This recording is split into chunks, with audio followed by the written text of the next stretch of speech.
እንደሰቀለው ያን ኪዳን እንደሻረው ማሳያ ነው። ቀለል አድርገህ ስታየው ቀጣዩ ጥቅስን አንብባት። አሁን ሁሌ ኢሳያስ ሳይሆን ኤርሚያስ ላይ ነው የጠቀሰው። ኤርሚያስ 31 ላይ ነው ኪዳኑን የጠቀሰው። እሱ አይደለም እኔ ለመጠየቅ የፈለኩበት ነገር ታውቃለህ? ኤርሚያስ 31 ማለት ነው። ይቅርታ። አዎ ምንም ችግር የለም፣ እኔ አስታውሰዋለሁ። እሱ አይደለም። አሁን ለምሳሌ የኔ ሰውነትና የእሱ ሰውነት አንድ ነው እያልክ ነው የነበርከው ቅድም ማለት ነው። ያንን እንዴት አድርጋ አንድ እኮ አዲሱን ሰው ምሰሉ ይላል። አዲሱን ሰው ምሰሉ ይላል ኢየሱስ ክርስቶስን ማለት ነው። እና ከሰው በምንም አልተለየም ነበር ይላል ኢየሱስ ክርስቶስ። ሚሳሉ ማለት እሱ የሚያስተምረውን ትምህርት ተቀበሉ ማለት አይደል? ስለዚህ በተመሳሳይ ደረጃ ኢየሱስ ክርስቶስን አብን ሲመስል በተመሳሳይ ደረጃ የአብን ትምህርት ያንጸባርቃል ማለት ነው። እናመሰግናለን። ኦኬ አንድ ነገር እዚህ ጋር ማለት ነው እስቲ እናስማማው አንድን ቃል ማለት ነው። የማይታይ አምላክ ምሳሌ ነው ስል ማለት ነው። እኔ ከሱ አይደለም ከሱ የሚማረው አብ ያስተማረው አብ በሱ ላይ የተገለጠውን የሚያስተምረውን አይደለም እንትን የምናደርገው። አልገባኝም፣ ይቅርታ። ይብሮ ገብቷል። ምንድነው? ምን እያልክ ነው? ለሚ ነው ለማን ነው? ለማነኝ። አይ እኔ ጥያቄ ነው እየጠየቅኩ ያለው ስላልገባኝ እኮ ነው እንድታስረዳ እየጠየቅኩ ያለው። ድገመው ሐሳቡ። ኦኬ ምን መሰልክ? የማይታይ አምላክ ምሳሌ ነው። አለቃነቱም ስልጣንም በእሱ ዘንድ አለ። ግን ከእሱ ተማሩ የሚለው እኛ አሁን ለምሳሌ ከኢብራሂም የምማረው ነገር አለ አይደል? ከኢብራሂም ኢብራሂም ነው በቃ እኔ የእናንተን ቋንቋ መጥራት ነው። አዎ አብርሃም ነው የምለው እኔ። እሺ በዛው ላይ አሁን እኔና አንተ የምናየው ነገር ማለት ነው። እኔና አንተ የምናየው ነገር እኛ ማንኛውንም ነገር መፍጠር አንችልም።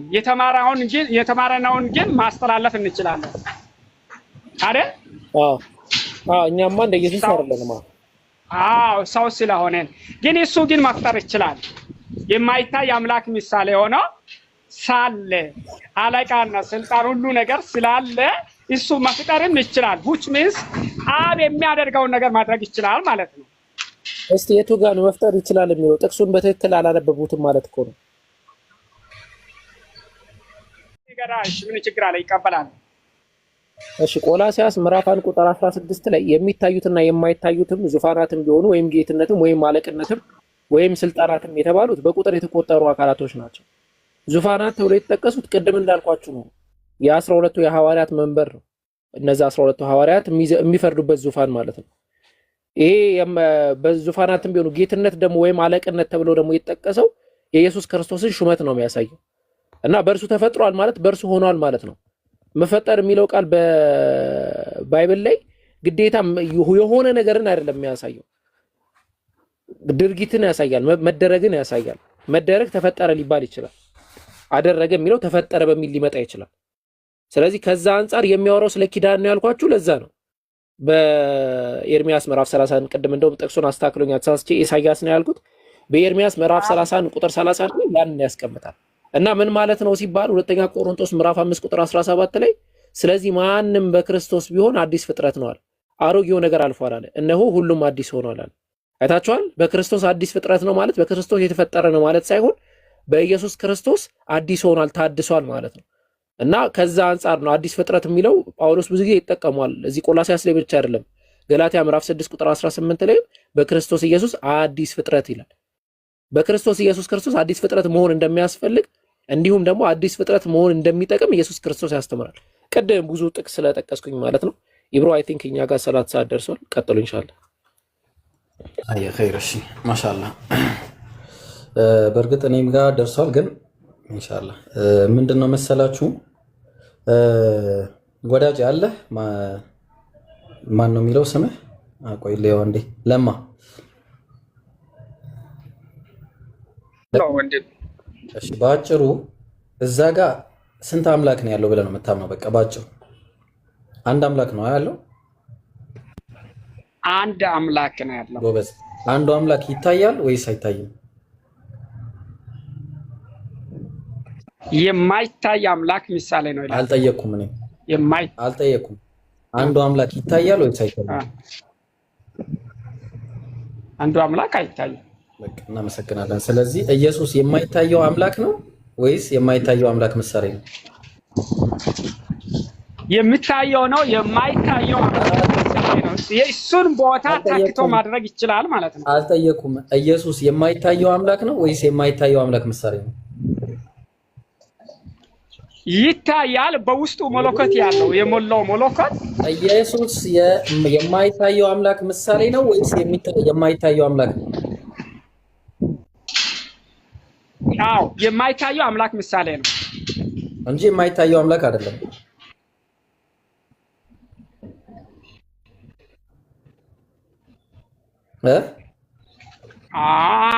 በሰውኛው ውስጥ ታየዋለህ። ሰው ነውና ታየዋለህ። ሰው ነው ስለተፈጠረ ነው። የማይታየው አምላክ ግን አይደለም። አዎ የማይታየው አምላክ አይደለም። ከማይታየው አምላክ ውጪ ሌላ አምላክ ግን የራሱን ሐሳብ ማድረግ አይችልም። ቆይ ከማይታየው አምላክ ውጪ ሌላ አምላክ አለ? የለም። ሌላ አምላክ እናመሰግናለን። ኢየሱስ አምላክ አይደለም። የለም። ከአምላክ ጋራ ማስተካከልን ይችላል ይላል። አይ እንደዛ አይልም እሱም ጥቅስ። ስለዚህ አሁን ጨርሰናል። እዚህ ጋር ኢየሱስ አምላክ አይደለም ማለት ነው። የማይታየው እዛ ጋር ደግሞ ሌላ ነው የሚያወራው። እስቲ እሱን ደግሞ አንብብልን። ምን ይላል?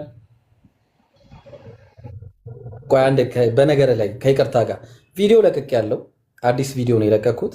ገብታችሁ ሼር አድርጉላቸው፣ መርዶ ንገሩልኝ። ማለቴ ለክርስቲያን ሴቶች ጥሩ መርዶ ንገሩልኝ።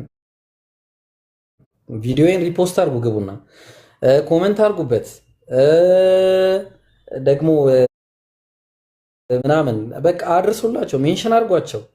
እሺ ግቡ። በቃ ኢብራሂም ጠፍቷል አይመጣም ከዚህ በኋላ ያሉ ሁሉ ይሄው ነገሯቸው፣ አድርሱላቸው በደንብ እሺ። ስለዚህ አሁን ቪዲዮዬን አደራችሁን እሺ። ቀጥል ለማዬ፣ አሁን ቀጥልና ፊልጵስዩስ ምን ይላል? እዚህ ጋር እንጨርስና ከዛ በኋላ ወደ ፊልጵስዩስ እንሄዳለን። እዚህ ጋር ይሄንማ ጨረስን እኮ። ከማይታየው አምላክ ውጪ ሌላ አምላክ የለም። አለቀ፣ ጨረስን። ምን አለ ምሳሌ የሚለውን ምን አልጋ ተረጎምኩ ነው እያልኩ ያለሁት እንጂ እኔ አልገፋሁም እኮ ጥያቄውን። እኔ ምሳሌው ላይ ምን አገባኝ ነኝ? እዛ ምን አስኬደኝ? ስንት አምላክ አለ? አንድ አምላክ። እሱ ማን ነው? የማይታይ ነው። ኢየሱስ የማይታየው አምላክ ነው ስለ አይደለም አልከኝ። የማይታየው አምላክ ካልሆነ ራሱ አምላክ እኮ ነው። ራሱ አምላክ እኮ ነው። የማይታይ አምላክ ምሳሌ ካወረ ራሱ አምላክ የቱ ጋር ነው ኢየሱስ አምላክ ነው የሚለው? ውስጥ ስጠኝ። አሁን እኮ ያላገኘ ነው ኢየሱስ የማይታየው አምላክ ሳይሆን የማይታየው አምላክ ምሳሌ ነው የሚለውን አግኝተናል። ኢየሱስ አምላክ ነው የሚለውን ግን ስጠን፣ አላገኘንም። ኢብራሂም ይቅርታ ለኔ ቦታ ትሰጡኛላችሁ? እስቲ ቦታ ለኔ ትሰጣላችሁ? ላውራ። እሺ እንስጥ፣ ችግር የለውም እንስጥ። እሺ ከፈቀደልህ ማለት ነው። እሺ ሰጣቸው አይደል? እሺ አሪፍ ነው። አሁን ኢየሱስ ሲሰማ ኢየሱስ ክርስቶስ አምላክ አይደለም የሚል ነው አይደል?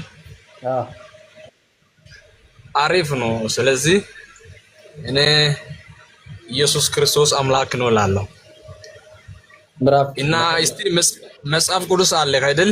እስቲ መጽሐፍ ቅዱስ ማቴዎስ ወንጌል ላይ ያውጣል እኮ አንተና የምታነብልኝ ምዕራፍና ቁጥር ሳይ እኔ እኮ አንድ ይሄ ስልክ ብቻ ነው ያለኝ፣ ሌላ የለኝም። ያው ባጠገብ እኔ ስራ ውስጥ ነው ያለኝ። ሐሳቡን ነገረኝ ቤት አይደለም እና እስቲ አውጣልኝ ማቴዎስ ወንጌል ምዕራፍ 4 ቁጥር 7 ላይ አውጣልኝ። ሐሳቡ የኢየሱስ ክርስቶስ ርዕሱ ኢየሱስ ክርስቶስ አምላክ ነው እኔ አይደለም ነው። እኔ አምላክ ነው ይላል። በዛ ርዕሱ ማስረጃ ከነ ማስረጃ እዚያ ያሳያለሁ። ስለዚህ እስቲ መጽሐፍ ቅዱስ አውጣልኝ ማቴዎስ ወንጌል ምዕራፍ 4 ቁጥር 6 ምዕራፍ 4 ቁጥር 6 አዎ ከሰይጣን ጋር በነበረው ግብግብ አውጣልኝና አንብበው። እዚህ ያው ማየት ነው ከነ መረጃ ያው ሁሉም ሰው እንዲሰማ አሪፍ ነው። እሺ ላውጣልኝ። እሺ አንብበው አሪፍ ነው ወዳጅ። እሺ አንብበልኝ ማቴዎስ ወንጌል ምዕራፍ 4 ቁጥር 6 በጌታ በኢየሱስ ስም አንብቦሽ ቀጥል። ኦኬ አነባለሁ። በጌታ በኢየሱስ ክርስቶስ ስም መላእክቱን ስላንተ ያዝልሃል። እሺ እሱን ነው። አዎ ብሮ አንድ ጊዜ ጀማው ሳይድ ማለት ነው። ትንሽ ጊዜ ይቅርታ ብሮ ከፈቀድክልኝ። እሺ አንዴ ቆይ አንዴ አይ ያወራል አይ ጣልቃ ሊገባ አይደለም። ማስታወቂያ እስኪ ተረጋጋጣል። ጣልቃ ሊገባ አይደለም። እሺ ጣልቃ ሊገባ አይደለም። አብሽር ትንሽ ተረጋጋ። እሺ እስከዛ ውሃም ጠጣው ለእናንተ ብለና። አይ ጊዜ አንተ ሰዓት ቢቆ ወዳጅ ቅድም ቆይቻለሁ እዚህ ገብቼ ማለት ነው። ላወራ አይደለም። ማስታወቂያ ሊሰራ ነው። እሺ ማስታወቂያ ሊሰራ ነው። ሌላ ማስታወቂያ ሊሰራ ነው። በውይይቱ ጣልቃ ሊገባ አይደለም። ጀማል አብሽር ቸኩለናል እያሉ ነው። ከቾካሉ ችግር የለም ሰማም እያሉ ነው። አድሚን አለ ችግር የለም። በስነ ስርዓት እንሸኛቸዋለን። ጄኪዬ ኡስታዝ ሰልማን ፎሎ አድርጉ። ጀዛኩሙላሁ ኸይረን። ኡስታዝ ሰልማን ፎሎ አድርጉ። 100,000 ካስገባ ነው ማለት ነው ለዳዋ ለአንዳንድ ነገሮች የሚሆን 100,000 ቃል የገባለት ሰው አለና ለዛ ነው ጀማው ሰይድ የሁላችንም ትብብር ነው። ኢንሻአላህ ኡስታዝ ሰልማን አንድ ቁጥር ጻፍላቸው ለፎሎ እንዲመቻቸው ማለት ነው። ኡስታዝ ሰልማን አንድ ቁጥር ጻፍላቸው ኢንሻአላህ። ሁላችንም ፎሎ አድርጉት ኢንሻአላህ። ጀዛኩሙላህ። አሁን መቀጠል ትችላላችሁ። ይቅርታ። እሺ ችግር የለም። እሺ አሁን አበው ምዕራፍ 5 ጀምረህ አንብበው ወዳጄ። ቁጥር 5 ጀምረህ እሺ አንብበለት። እሺ አንብበልኝ። ኦኬ እኔ ላናቢ ወይ ሌላ ሰው አለ? ምረዳ ሰው አለ? አንብበው ችግር የለም። ኦኬ ከዚህ የሚለው የሚጀምር አይደል? ከዚህ በኋላ ዲያብሎስም ወዴት እሺ ቀጥሎ። አዎ ሙሉ አንብበው አቁም ሲሉ ታቀሙ። ኦኬ ቃሉን በጌታ ስም አነባለሁ። ከዚህ በኋላ ዲያብሎስ ወደ ቅድስት ከተማ ወሰደውና እርሱን በመቅደስ ጫፍ ላይ አቆመ። መላእክቱን እስቲ ትንሽ አሁን እዚህ ዲያብሎስ ኢየሱስ ክርስቶስን ወስዶ ወደ ከተማ ጫፍ ላይ አቆመው። ሰይጣን። እሺ ቀጥሎ። አንተ ለአንተ ቦታ አልሰጠንም እኮ። መጨረሻው ላይ መጠየቅ ትችላለህ። ቀጥልሽ ጨርስ። እሺ ፎሎ መልስልኝ። ብዙ ጊዜ ታሊኬለት ሜሴጅ ጽፍ አይገባም። ቀጥል። እሺ ቀጥል ወዳጅ። ኦኬ እቀጥላለሁ። ቁጥር 5ን ይደግማለሁ። ከዚህ በኋላ ዲያብሎስ ወደ ቅድስት ከተማ ወሰደውና እርሱን በመቅደስ ጫፍ ላይ አቁሞ መላእክቱን ስለ አንተ ያዝልሃል፣ እግርህንም በድንጋይ ከቶ እንዳትሰናከል በእጃቸው ያነሱሃል ተብሎ ተጽፏልና የእግዚአብሔር ልጅስ ከሆነ ወደ ታች ራስን ወርውር አለው። ቁጥር 7 ኢየሱስም ጌታን አምላኬን አትፈታተነው ተብሎ ደግሞ ተጽፏል አለው። ቁጥር 8 አለው እዚህ ጋር እና ቁጥር 8 ይቀጥላል። ደግሞ ዲያብሎስ እጅግ ረጅም ወደ ሆነው ተራራ ወሰደው የዓለምንም መንግስታት ሁሉ ክብራቸውንም አሳይቶ ወድቀህ ብትሰግድልኝ ይህን ሁሉ እሰጥሃለሁ አለው። ቁጥር 10 ያን ጊዜ ኢየሱስ ሂድ አንተ ሰይጣን ለጌታዬ ለአምላክ ስገድ እርሱንም ብቻ አምልክ ተብሎ ተጽፏልና አለው። ያን ጊዜ ዲያብሎስ ልጨርሰው፣ አንድ ቁጥር ብቻ ነው ያለው። ያን ጊዜ ዲያብሎስ ተወው፣ እነሆም መላእክት ቀርበው ያገለግሉ ነበረ። ጨርሻለሁ። ቁጥር አሪፍ ነው። አሁን እዚህ ቦታ አሁን ዳብሎስ ኢየሱስ ክርስቶስን ሊፈትን ወደ ትልቁ ጫፍ ተራራ ጫፍ ላይ ወሰደው። አንተ እውነተኛ የእግዚአብሔር ልጅ ከሆንክ እስቲ ራስን ወደዚህ ወደ ታች ወርውረውና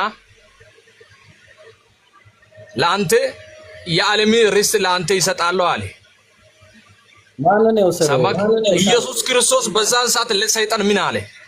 አንተ ሰይጣን ስማ፣ አንተ ሰይጣን ለጌታ ለአምላኪ ብቻ ስገድ ተብሎ ተጽፏልና፣ አንተ ሰይጣን ማን አምላክ እንደሆነ ራሱ ገለጠ። እዚህ አምላክ ራሱ እንደሆነ ገለጠ። ሰማክ? እንመጣለን እሱ ላይ ተመዝጋጅ። እሺ እሱ ላይ አይደለም። ቆይ አልጨረስኩም ወዳጅ፣ አልጨረስኩም። ያወራው እኮ ምን ነው? ጨርሰሽ ሂድ። አልጨረስኩም። ጨርስ። ኢየሱስ ክርስቶስ እዚህ አለ ለጌታ ለአምላኪ ብቻ ስገድ ተብሎ ተጽፏልና፣ አንተ ሰይጣን አለ ለማን እንዲሰግድ ይፈልጋል? እሱ ለሱ እንዲሰግድ ይፈልጋል። ስለዚህ ኢየሱስ ክርስቶስ እዚህ አምላክ እንደሆነ ራሱ በራሱ ገለጠ እዚህ። እሺ አሁንም ከዚህ ወደ ሌላ ጋር አልሄደና ነብይ ወዳጄ እስቲ በቃ ቆይ አንዴ እዚህ ላይ አንዴ ዮሐንስ መልእክት ምዕራፍ 5 ቁጥር 20 ላይ ያወጣል። አረ ቆይ ተረጋጋ እንዴ፣ አንዴ ተረጋጋ። አሁን እዚህ ኢየሱስ ክርስቶስ አምላክነቱ እኮ ብዙ ቦታ ላሳይ ነው ወዳጄ፣ ያወራው ነው እኮ ሲጨርስ እኮ ማውራት ይችላል። ስለዚህ ምን ነው ካጣደፍከኝ እኮ ይሄኛውን ተፈተን መጀመሪያ ያመጣውን ጥቅስ ፈተናውን ይለፍ። መጀመሪያ ዲያብሎስ የወሰደው ጋራ ለጋራ ተራራ ለተራራ ሲያዘዋውረው የነበረው አምላክን ነው።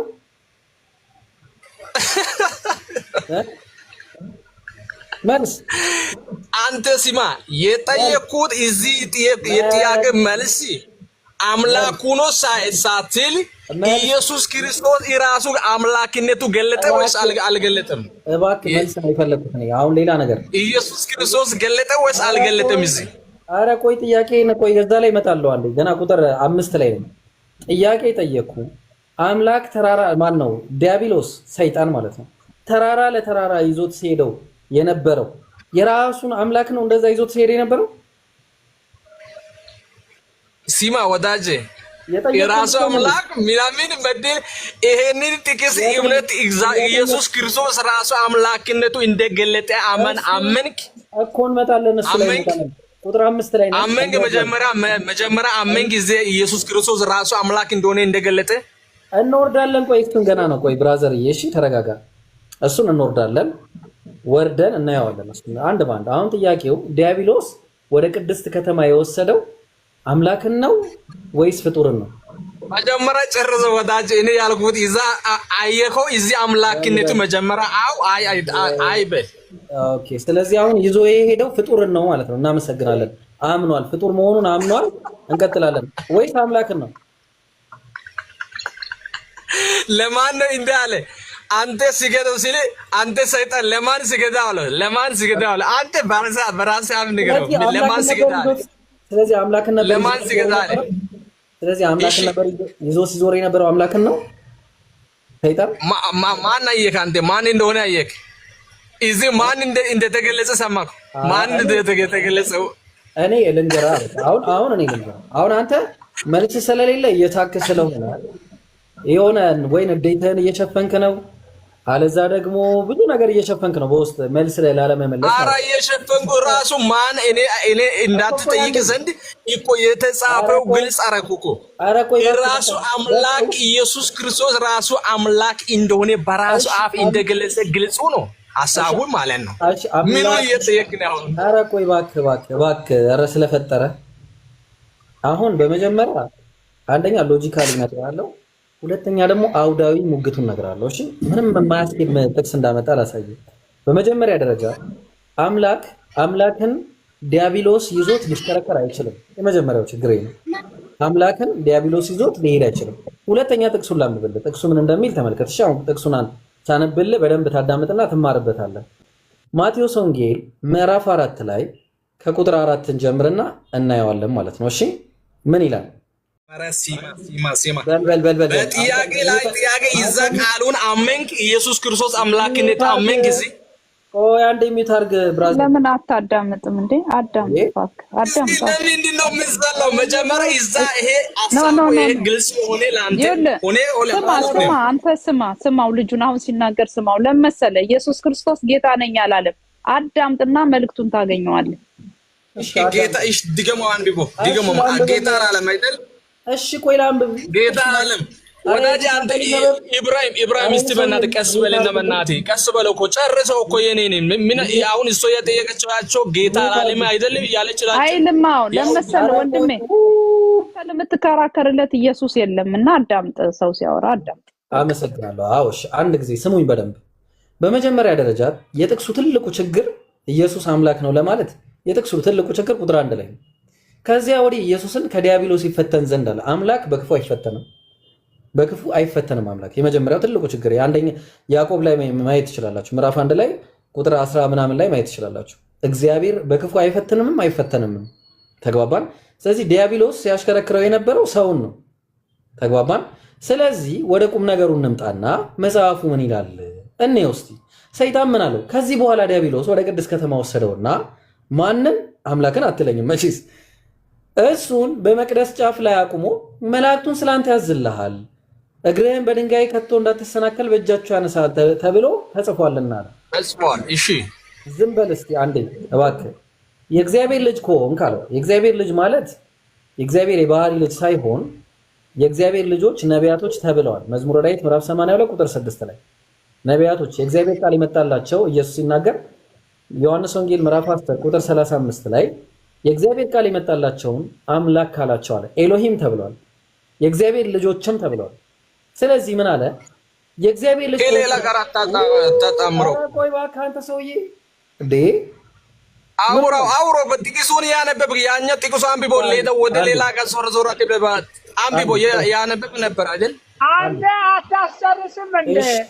አስጨርሰው ወንድሜ። ከኔ አንደበት እኮ ነው የከለከልከው። እኔ ጠብቄያለሁ። አስጨርሰውና ከዛ በኋላ ሚስቴኩን ማግኘት አትችልም እንዴ? ሚስቴክ ለማግኘት እሱ በአንተ ላይ የሚያገኘውን ሚስቴክ አንተ ራስህ ማግኘት አለብህ። ጎበዝ ሰምተህ ዝም ብለህ እንዴት ነው የምትለው? እናመሰግናለን። እሺ ምን አለ? ተብሎ ተጽፏልና የእግዚአብሔር ልጅ ከሆንክ አለው ወደታች ራስህን ወርውር አለው እንጂ እግዚአብሔር ከሆንክ አላለም። የእግዚአብሔር ልጅ ከሆንክ። ስለዚህ ኢየሱስ ደግሞ አምላክን መፈታተን አይፈልግምና ኢየሱስን ጌታ አምላክህን ደግሞ አትፈታተነው ተብሎ ተጽፏልና ስለዚህ እኔ አምላኬን አልፈታተንም ራሴን አልወረውርም ነው። አምላክ አለኝ ብሏል ኢየሱስ ሲናገር። ስለዚህ ኢየሱስ አምላክ አለኝ አለ። እዚህ ይላል ጥቅሱ ይላል። አንተ ወዴት እየዘለልክ ነው? ያንተ ማብራሪያ አትጨምሮ በላዩ ላይ ማለት ነው። ያ አልፈልግም እንዳትጨምር። ያንተ ማብራሪያ አልፈልግም። የመጽሐፍ ቅዱስ ሐሳብ እያወራህ አይደለም። ለምን ትጨምራለህ? ለምን ያንተ አዛቢ ያው በላይ እየጨመርክ ኢብራሂም ዳይሬክትሊ ያስረዳ። በከዛ በኋላ ከኔ ጋር ትቀጥላለህ። ትንሽ አንድ ደቂቃ ብቻ ዳይሬክትሊ አትጨምረው። ላውራ እቺ ላውራ አንዴ ልጨርስ፣ መጽሐፉን ልጨርስ። የጌታ ሰው መጽሐፉን አንተ ዝም በል። እሺ ችግር የለም። ዝም እላለሁ። ኢየሱስ የጠቀሰው ጥቅስ ነው። እሺ የጠቀሰው ጥቅስ ነው። ኮቴሽን ውስጥ ያለ ጥቅስ ነው የጠቀሰው። ጌታ አምላክህን አትፈታተነው ተብሎ ደግሞ ተጽፏል አለው። ተጽፏል ነው እንጂ ያለው እኔ ጌታ አምላክህ ነኝ አትፈታተነኝ አይደለም ያለው። ስለዚህ ኢየሱስ ምንድነው ያለው? ጌታ አምላክህን አትፈታተነው ተብሎ ተጽፏልና ማለት እኔ ራሴን አልወረውርም፣ ጌታ አምላኬን አልፈታተንም፣ እሳት ውስጥ አልገባም። ተግባባን? ቀጠለ። ደግሞም ዲያብሎስ እጅግ ረጅም ወደሆነ ተራራ ወሰደው። ማንን? አምላክን ነው። ተራራ ለተራራ እንዲይዞ ሲዞር የነበረው ነው፣ ሰውን ነው። ቀጠለ። የዓለምን መንግስታት ሁሉ ክብራችሁን አሳይተው ወድቀ ብትሰግድልኝ አለው። ወድቀ ብትሰግድልኝ ይህን ሁሉ ሰጥ ነበር አለው። ስለዚህ ኢየሱስ ደግሞ የሚሰግደው ለአንድ ነው። ዮሐንስ ወንጌል ምዕራፍ 4 ላይ እንደተጠቀሰው ያን ጊዜ ሂድ አንተ ሰይጣን ለጌታ ለአምላክ ስገድ እርሱንም ብቻ አምልክ ተብሎ ተጽፏልና ለየት ዘዳግም 6:13 ላይ አምላክህን ፍራ እሱንም ብቻ አምልክ ተብሎ ተጽፏል። ስለዚህ በስሙ ማል ተብሏል። ያ የተባለለት ያህዌ ነው። እሱን ለሱ ነው የምሰግደው እንጂ ለአንተ አልሰግድም እያለ ነው እየተናገረ ያለው ኢየሱስ። ጌታ አምጥተህ ነው አንተ ኢየሱስ አምላክ ነው የምትለው? ጌታ መጣው የለም እንደዚህ የሚል ነገር ሽታውም የለም። ኢየሱስ አምላክ ነው የሚል ሽታውም የለም። እዚህ የጠቀስከው ጥቅስ አንተን ኮንታ የሚከት ጥቅስ ነው ያመጣው። እንደው እሺ ጨረስክ? አዎ ጨርሰናል። ስለዚህ አሁን መጀመሪያ የምትመልስልኝ አሁን ጨረስክ አይደል? እሺ ለኔ ቦታ ስጠው። ጥያቄ ነው የጠየቅኩን ጥያቄ አልመለስክም፣ ትመልሳለህ። መጀመሪያ ሰይጣን እና እኮ ካልመለስክ መጀመሪያ ጥያቄን ካልመለስክ አታወራም። ይሄ ልጅ በእናትህ ጥያቄ ለሰጠከውን ቦታን ጥያቄ መልስ። ጥያቄ አወራሁ አይደል? ቦታ ሲጣው ኢየሱስ ክርስቶስ አሁን አምላክነት ቦታ እስቲ ሌላ ቦታም ከእኔ ያማጣምን ሆነ ሌላ ቦታም ላምጣው። አይ መጀመሪያ ይመልስልኝ። አልፈልግም። ሰይጣን ይዞት ሲዞር የነበረው አምላክ ነው ሰው? ሰይጣን ይዞት ሲዞር የነበረው አምላክ ነው ሰው ነው? መልስ መልስ። ትንሽ ያው በስራ ቦታ ስላለው ትንሽ እንትና ደንበኞች ሆነ ትንሽ ቦታ እስቲ አንድ ሁለት ሰዓት ሶሪ 2 ደቂቃ ብቻ ቻንስ ማምለጫ አንቺ ቮይስ ቆይ አንዴ እኔ ክርስቲያን ነኝ። እሺ አንዴ ዝም በል አንተ ዝም በል እሺ። አሁን አንተ 2 ሰዓት ሰጥቻለሁ። ቆይ አንዴ እሺ አንዴ እንዴት ነሽ? እንኳን ደህና መጣሽ። እንኳን ደህና ጠበቅከኝ። ደስ ይላል። ውይይታችሁ በጣም ነው የሚጣፍጠው። እሺ ስንት አምላክ አለ ብለሽ ነው የምታምኚው? ቮይስ ምን አልከኝ? ስንት አምላክ አለ ብለሽ ነው የምታምኚው? ኧረ ይሄ ሰውዬ የሚታርግልኝ። እሺ ምን አልክ ወዳጄ? ጠይቆ አንተን አይደለም እኔን እየጠየቀ ነው ያለው። ወይ ስለ ኢየሱስ እኔም ብለህ ስለ ኢየሱስ እሱን የምትጠይቀው ጥያቄ እኔን ጠይቀኝ በእናትህ ልመልስልህ። እሺ አንተ እኔ ክርስቲያን ነኝ። ቆይ እኔ ልመልስ፣ በአንተ ቦታ ሆኜ እኔ ልመልስ። እሺ ስማ። ኧረ በአላህ እኔ አሁን ውሸት። እሺ አንቺ ልጠይቅ። እሺ በል እረፍት እናድርግ እስኪ። ቢስሚላህ አደነቆረኝ እኮ ወላሂ። እሺ ሰው እንኳን እኔን አልጨረስክም። መጣ ተመልሶ እንዴ ምን ሆናችሁ ነው? አቡኪን አስገቡት። አቡኪን አንድ ሰው አውርዱና አስገቡት። እሺ ቮይስ ይሄ ሰው ለማን ወይ የሆነ ሰው እና ቮይስዬ ስንት አምላክ አለ ብለሽ ነው የምታምኚው? እስቲ ንገረኝ። እኔ አንድ አምላክ ነው ያለው። አንዱ አምላክ ማን ነው? ለምን ግን ተቀየረ ይሄ ርዕስ? ይሄኛው ወድጄው ነበር። ይሄኛው ላይ እንቀጥልበት ስል ሌላ ጊዜ እናወራ። ኢየሱስ አምላክ ሰው ነው እንጂ አምላክ አይደለም ነው እኮ። ታዲያ እኮ ለዛ እኮ ነው ኢየሱስ አምላክ ካልሆነ መልእክተኛ ነው ማለት ነው። yes ለአንቺ ኃጢአት ሲል ተሰቅሏል ነው እንዴ? እሺ መጽሐፍ ቅዱስ የአምላክ ቃል ነው? ነው ኦኬ። ክርስቲያን ነኝ አላልኩም እንዴ? ቆይ ተረጋጋ። በራሴ መንገድ ነው የምመልሰው እንዴ? እሺ አንዴ ቆይ እናንተ እሺ አይ ይቅርታ ይብሩኝ። እሺ ይቅርታ ክርስቲያን ነኝ ስላለች ነው። ይቅርታ በጣም ነኛው። ኧረ ቆይ እባክህ። እሺ ቀጥሉ። ይቅርታ በጣም ቀጥሉ። ታረጉት ወላሂ እንኳን ተበሳጭ። እሺ ስለዚህ የአምላክ ቃል አይደለም። ክርስቶስ ለአንቺ ኃጢአት ሲል አልተሰቀለም። ክርስቶስ አምላክ አይደለም። ክርስቶስ አምላክ አለዋ ቮይስ ያ አንዱ አምላክ ሰማይና ምድርን ዓለማትን ሁሉ የፈጠረ ነው። በጣም ጥሩ። ስለዚህ አንቺ ነቢያቶችን ትቀበያለሽ? አብርሃም የአምላክ መልእክተኛ መሆኑን ትቀበያለሽ? ዲፍረንት ወይስ ቀበለዋለሁ። ግን ምናልባት እግዚአብሔር እንደዚህ ያለው ማለት እኔ አብርሃም ብዬ የምጠራው ዘኢነር ማን ለሁላችንም አብርሃም አለ። እምነትሽ ክርስቲያን አሁን ኦሬዲ ክርስቲያን ፕሮቴስታንት አንቺ ፕሮቴስት አድርገሻል። ከፕሮቴስታንት ራሱ ፕሮቴስት አድርጌ ወጥቼ አሁን ወጥተሻል። ፕሮቴስት አድርገሽ ማለት ነው አይደል? እሺ ስለዚህ አሁን አንቺ ለምንድን ነው እስልምና በቃ ስለ እስልምና ላውራሽ። እስልምና ምን ታውቂያለሽ? ስለ እስልምና ምን ታውቂያለሽ? ድንቅ የሆነ በሴም ካይንድ ኦፍ እንደ ባይብል ቲቺንግ የሚያደርግ በራሱ ሞዴል ባይብል የሚያወራውን ነው የሚያወራው። አለቀ። አይ ላይክ ኢት። ኦኬ ማሻአላ። ስለዚህ አሁን ባይብልን ያልተቀበልሽበት አንድ ምክንያት ንገሪኝና ቁርአንን የማትቀበይበት ደግሞ አንድ ምክንያት ትነግሪኛለሽ። ለሁለቱንም መጽሐፎች አልገፋቸውም። እኔ ኖሌጅ ወስድባቸዋለሁ። ኦኬ። ስለዚህ አሁን ኦልሬዲ አንቺ ምን መሰለሽ የአምላክ ቃል እርስ በርሱ ኮንትራዲክት ያደርጋል ብለሽ ታምኛለሽ? ነው ባይብል ኮንትራዲክት ያደርጋል እርስ በርሱ አንደኛ፣ ሁለተኛ ደግሞ ተጨምሮበታል ተቀንሶበታል። የሰው ቃል ነው፣ ጸሐፊው አይታወቅም፣ ታውቂያለሽ። ስለዚህ የአምላክ ቃል አይደለም ነው። እሺ ቁርአን ደግሞ ራሱ ይመሰክራል ስለ ራሱ። ምንድነው የሚለው? ምዕራፍ 4 ቁጥር 82 ላይ አፈላ የተደበሩን አልቁርአን ቁርአንን አያስተነትኑም ምን ወለው ካነ ሚን ዐንዲ ገይሪላህ ከአላህ ውጭ ቢሆን ኖሮ ይህ ቁርአን አለ ለወጀዱ ፊህ እክትላፈን ከቲራ በውስጡ ብዙ መለያየትን፣ መጋጨትን፣ መጣረስን ያገኙበት ነበር አለ። ግን ማን ነው ይሄ መጽሐፍ? ተንዚሉ ሚን ረቢል ዓለሚን ከዓለማቱ ጌታ ከአላህ ስለሆነ ከበፊቱም ከበስተኋላው ምንም አይነት ስህተት አይወጣውም ብሎ ለራሱ ነው ቃል የገባው ቁርአን። ራሱ አላህ የነገረን ይሄንን ሶ ዲቫይን በቃ ትክክለኛ መለኮታዊ የሆነ መጽሐፍ ካለ ቁርአን ብቻ ነው። እምነትም ባጭሩ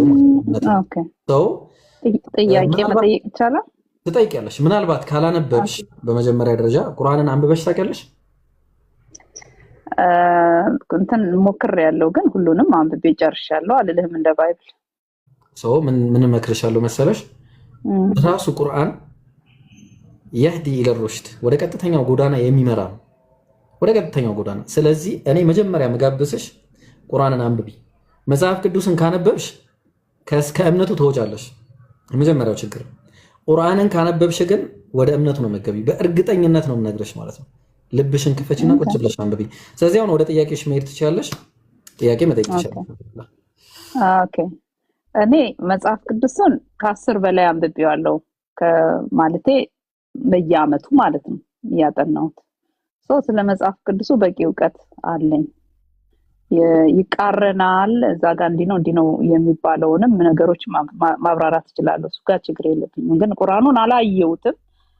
ጥያቄ ላንተ ምንድነው? አንተም ይህን ቁርአን ልክ ነው አንደኛና ትክክለኛ በራሱ የሚመሰክር ነው ያልከው። ቁርአኑን ቢሆን የተጻፈው ቅዱስ በሆኑ ሰዎች አላህ ነግሯቸው ነው የጻፉት። ስለዚህ ቁርአኑ ለራሱ ማስረጃ ሊሆን ይችላል።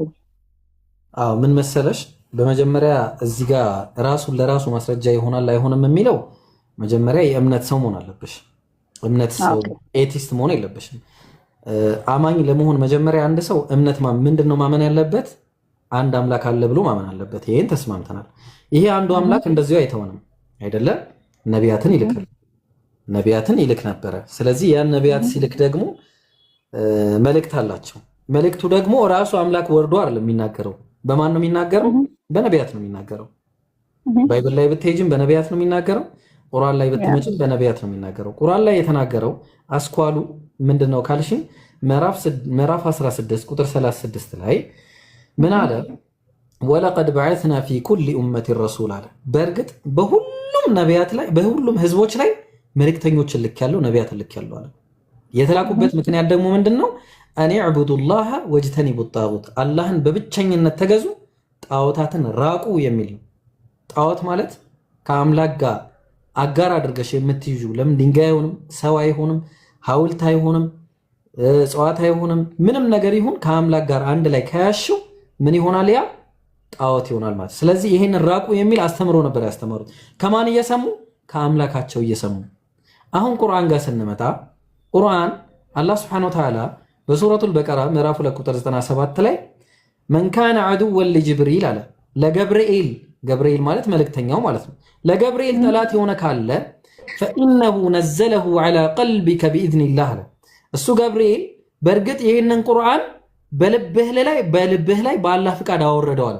ቁርአን የወረደው በልብ ላይ ነው። መጀመሪያ ወረቀት አይደለም። ቁርአን የወረደው በልብ ላይ የወረደ ብቸኛ መጽሐፍ ነው። ይህ መጽሐፍ አላህ እንዳይጠፋ ትልቁን ማለትም እንዳይጠፋ ሲባል እንዳይበረዝ ከዚህ በፊት የነበሩ መጽሐፎች እንደተበረዙት ሁሉ እንዳይበረዝ ካወረደው መጽሐፍ አንደኛው መጽሐፍ ቃል ከገባው ለዛ ነው አላህ ምን አለ? እኔ ያወረድኩት ቁርአንን እኔ ራሴ ጠብቀዋለሁ አለ። እኔ ራሴ አወርጄው እኔ ጠብቀዋለሁ አለ። ስለዚህ አላህ በምን ጠበቀው ከተባለ የሰው ልቦች ውስጥ በማስቀመጥ ጠበቀው። እንዴት? ሚሞራይዝ በማድረግ አላህ ምን አለ? ወለቀድ የሰርና አልቁርአነ ሊዚክሪ ፈሀል ሚን ሙደኪር አለ። በእርግጥም በሰው ልጅ በማን ነው ቁርአንን በአእምሮ ለመሸምደድ ምን አረኩት አለ? ገር አድርጌ ነው ያወረድኩት አለ። የሚሞክራለን ከእናንተ መሃል ለመሸምደድ የሚሞክራለን ይጋብዛል። በዚህም ምክንያት በአሁኑ ሰዓት ከ300 ሚሊዮን ህዝብ በላይ በአእምሯቸው ቁርአን ይሄው ካንቺ በላይ ያለው የአቡበከርን ብታየው ሌሎችም ሊኖሩ ይችላሉ። አሁን እንደ ምሳሌ አቡበከር ቁርአንን ሙሉ በሙሉ አፍዞታል። ሙሉ በሙሉ 600 ምናምን ፔጅ ማለት ነው። ይሄ የአላህ ተአምር ነው። ከመጠበቂያ መንገዶቹ መካከል አንደኛው ነው። ይሄ ከአላህ ካልሆነ ከማንም ሊሆን አይችልም። ለዛ ነው እንደማይጠፋ በውስጡ ምንም አይነት ስህተት እንደማይፈጠርና እንደማይበረዝ መናገሩ ራሱ ቁርአን ራሱን ችሎ መናገሩ የምታዩ ይሄ ነው ሚስጥሩ ራሱ። ሁለት ጥያቄ አለኝ። ጠይቂ። ኦኬ ጥያቄዎቹን ወደ ኋላ አርጌ በመጀመሪያ ጥያቄዎቹን ልበላቸው። አንደኛው የሰው ልጅ ማይንድ ቁጭ ብለህ የሸመደድከውን ነገር ኮምፕሊትሊ ሴቭ የማድረግ ኃይል እንዳለው ሁላችንም እናውቃለን። ቁርአን ሆነ ሌላ ስቶሪ ቡክ ሆነ ባይብል ሆነ ማንኛውንም ጊዜ ሰጥተው ሪፒት ካደረከው ሴቭ የማድረግ አቅም አለው። አንድ እሱን እንዴት ታይዋለህ የሚል ነው ጥያቄው። ሁለተኛ ደግሞ አንተ ልክ እንዳልከው አሁን ስለ ቁርአን እንደተናገርከው ባይብሉንም ደግሞ እግዚአብሔር በክርስቲያን በአብርሃሚክ ብሊፍ እንትን እንደዛው ለቅዱሳን ለነቢያት ነግሯቸው ነው የተጻፈው ነው የሚባለው። ያም ራሱን የቻለ የራሱ ታሪክ አለው። ያው የሚቀበል ይቀበለዋል። ለኔ ግን አሁን አንተ ባልከው ስለ ቁርአን በተናገርከው ምንም አስተያየት የለኝም። ለምን አስተያየት የሌለኝ መሰለህ? እሱ ቁርአንን የሚከተሉና ያንተ ብሊቭ ነው። አይ ሪስፔክት ኢት። ልክ ነው። እኔም ስለ ባይብል ስናገር ባይብሉንም ደግሞ የሚከተለው የሚያነበው ህዝብ ደግሞ እንዲሁ ከዛው ከሰማይ የመጣ የእግዚአብሔር ቃል ነው፣ የሚሰራ ነው፣ እናምንበታለን ብዬ እሱንም እቀበላለሁ። እኔ ለምን እንደሆነ ግን የራሴን ማጠቃለያ በኋላ ልበልና ለምሳሌ አንተ በግልህ አንተ ተከታዮችን ወይም እምነቱን ሳይሆን አንተ ራስ በግልህ አሁን የተነገረህን ቁርአን እንዲህ ነው ተብሎ ከሰው የተማርከው የተነገረህን ነው እንጂ የቁርአን በቁርአኑ ላይ የተጻፈውን መርህ ተከትለ ለራስህ ያገኘኸው ነገር አለ ወይ? የራስህን ኤክስፒሪየንስ ብትነግረን። እሺ ከመጀመሪያው ነገር ልነሳና አንድ ነገር መሸምደድ ይችላል ወይ? አዎ ይችላል። ትክክል ነሽ። አዎ ይችላል። አሁን ችግሩ ግን ምን መሰለሽ? አላህ ቃል ገብቷል። አዎ ገብቷል። ተጠብቋል። እስካሁን አንድ ፊደል ወደዚህ ወደዛ ሳይሄድ ተጠብቋል እስካሁን ድረስ። ስለዚህ ጥያቄው ባይብልን የሸመደደ አንድ ሰው ምድራችን ላይ ነው የምልሽ፣ ኢትዮጵያ ውስጥ አይደለም፣ ምድራችን ላይ ከኦሪት ዘፍጥረት እስከ ዮሐንስ ራእይ የሸመደደ አንድ ክርስቲያን ካለ እኔ እቀጣለሁ። አንድ ክርስቲያን ከኦሪት ዘፍጥረት ሊኖር ይችላል። እነሱ ካላት ሊኖር ስለሚችል አንድ ሰው ነው ማለት እኔ በአንድ ሰከንድ ላስረዳ እችላለሁ። ከራእይ እስከ ማስረዳት አይደለም።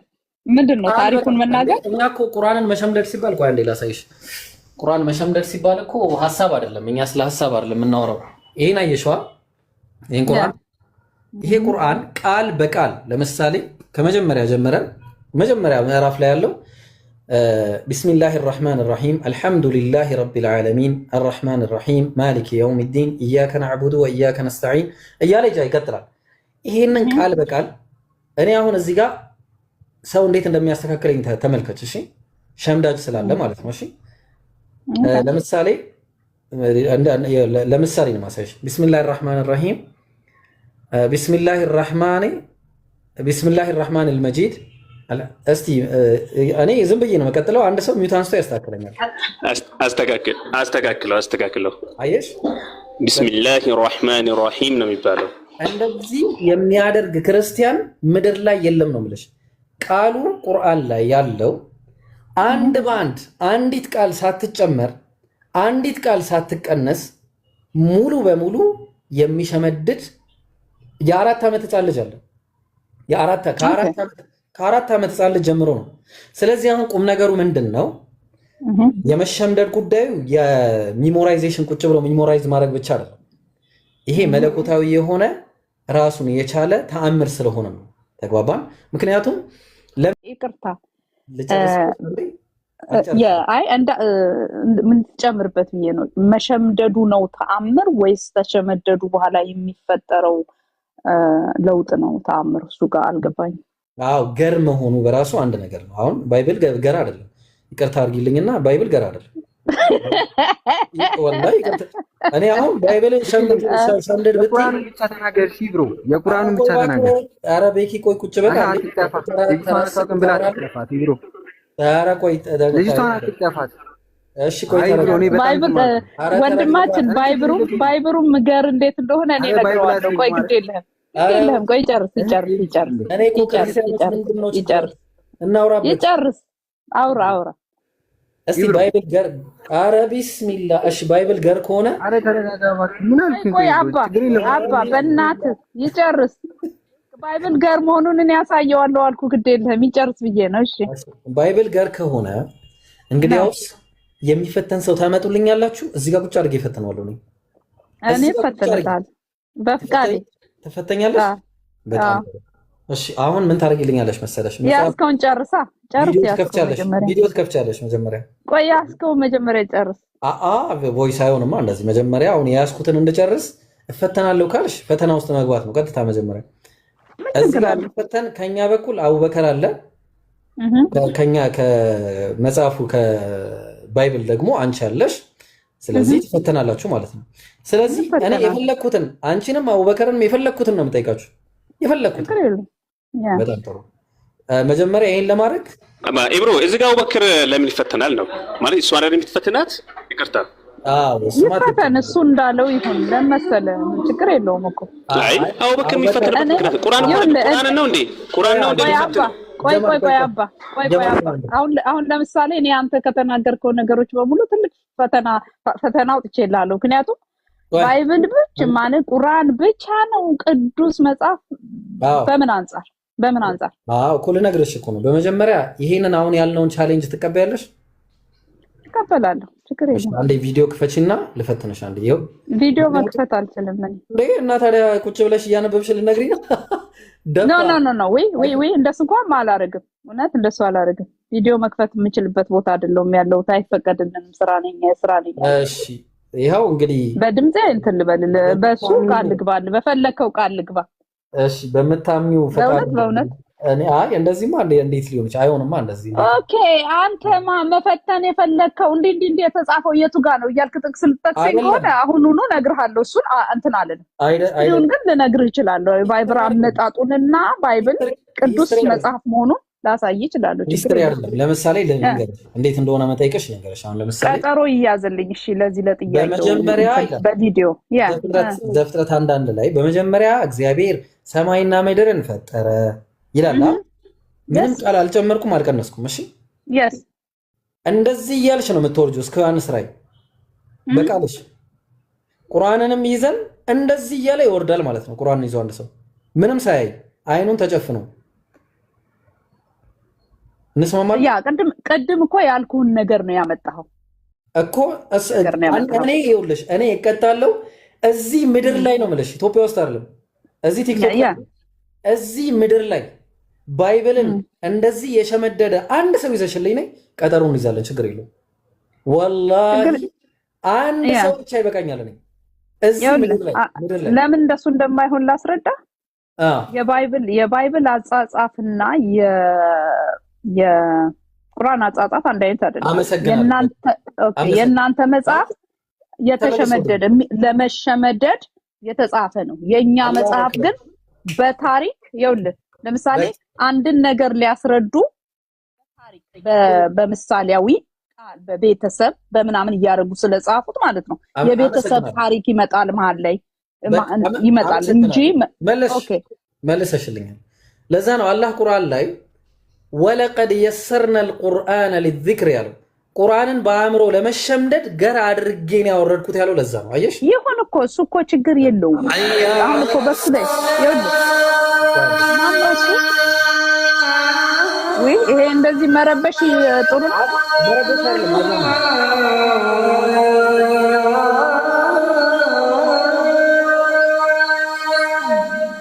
የስልክ አፕሊኬሽን ነው። እሺ የስልክ አፕሊኬሽን።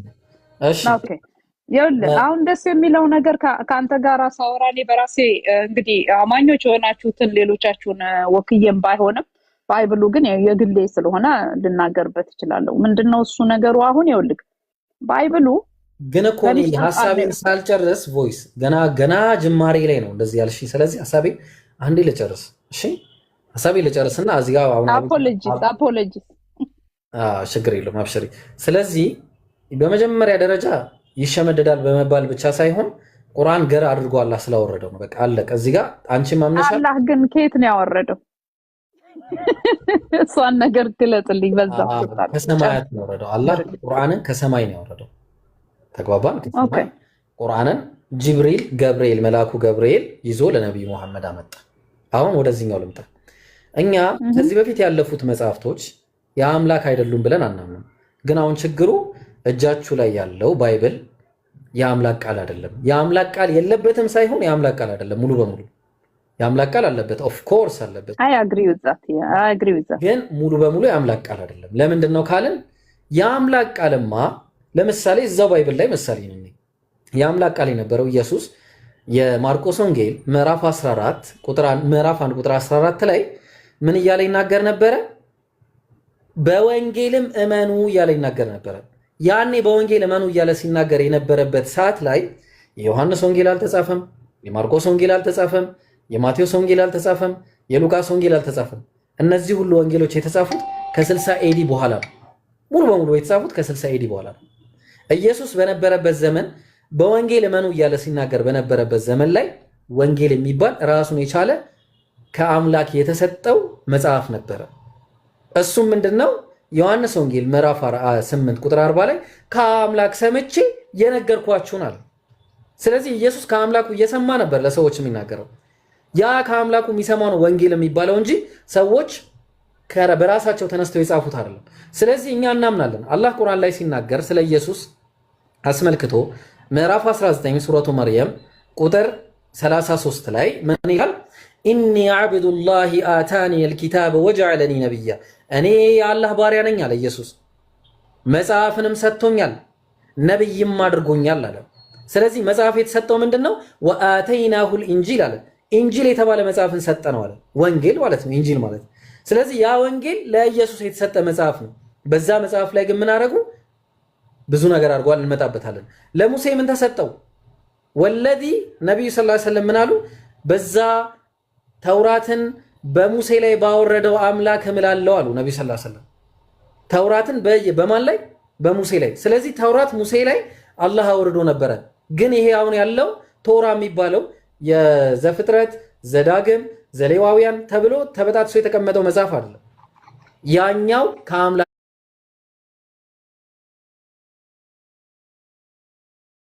የተሰጠው መጽሐፍ ለሙሴ እንጂ ከሙሴ በኋላ የተጻፈ በመሳፍንት ዘመን የተጻፈ መጽሐፍ አይደለም። ቀጥይ።